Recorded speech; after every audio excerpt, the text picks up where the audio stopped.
In today's video, I'm going to teach you how to remove coins from Watchlist on Coinbase. If you've added a few too many assets to your watchlist or just want to tidy things up, this quick walkthrough will help you do it confidently in seconds. First, open your browser and head to the official Coinbase website.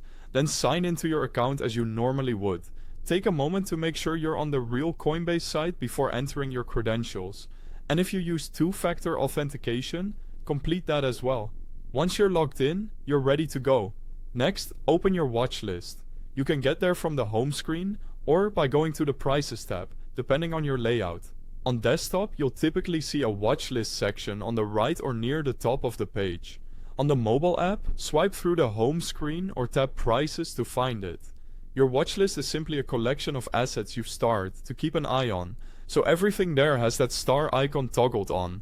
Now, find the specific coin or token you want to remove. If your watchlist is long, use the search bar at the top to type the asset's name or ticker symbol.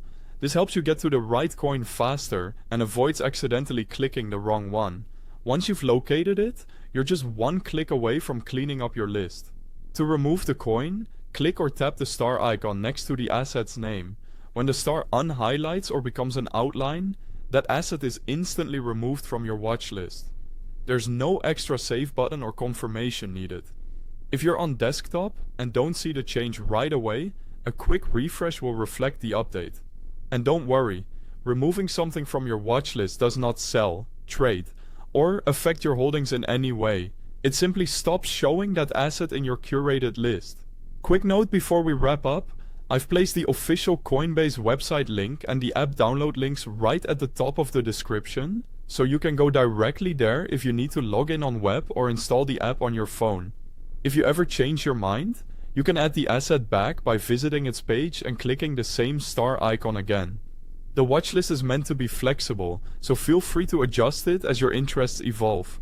That's all there is to it. Keep your watchlist focused, so the prices and projects you care about most are always front and center. Thanks for watching.